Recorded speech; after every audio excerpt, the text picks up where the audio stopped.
À l'issue de 3 jours de réflexion et d'échanges entre les sachants de la sphère VET, des projets formulés en tenant compte des priorités du Fonds pour l'environnement mondial FEM en matière de la protection de l'environnement et du développement durable ont été recensés.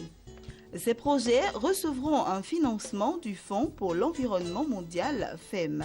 En effet, la somme de 12 milliards de francs CFA a été mise à la disposition de la Côte d'Ivoire en vue du financement de ces projets qui tiennent compte des priorités du FEM en matière de protection de l'environnement et du développement durable. Ça a été 3 jours de très bonnes réflexions qui ont abouti à 32 projets à soumettre au financement du Fonds pour l'environnement mondial.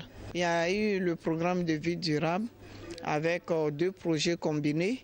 Il y a un projet de transport urbain et un projet de pollution industrielle. Il y a également eu un projet de pêche côtière avec la FAO qui a été bouclé et un autre projet du bassin de la Volta qui a été bouclé depuis 2014 mais qui fait partie des premiers projets du FEM6. Et donc nous avons une série de projets que nous allons regrouper parce que le FEM a 9 domaines, mais il faut regrouper ces domaines en programmes.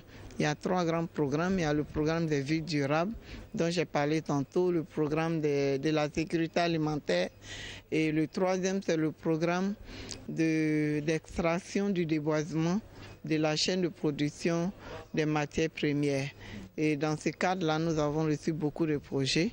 Donc nous sommes en train de faire le regroupement pour arriver à un grand programme et soumettre à financement à ces guichets du FEM. Présent à cette cérémonie, Jean-Marc Sinassami, représentant du secrétariat permanent du FEM à Washington, a souligné que beaucoup reste à faire en vue de mener à bien cet exercice.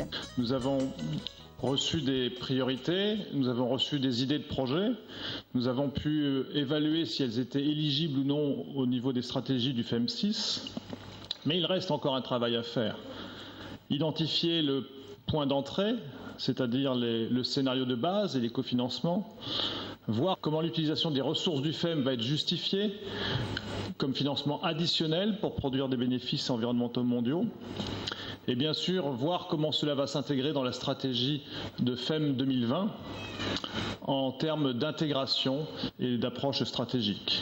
À partir de là, nous pourrons discuter des agences qui seront les mieux appropriées et les mieux équipées pour mettre en œuvre ces priorités et ces projets qui ont été choisis. Il faut préciser que ce projet intervient dans le cadre de l'exercice de formulation du portefeuille de projet fait dans une démarche participative au cours de laquelle ont pris part les représentants des ministères techniques, les organismes gouvernementaux, le secrétariat du FEM et des ONG.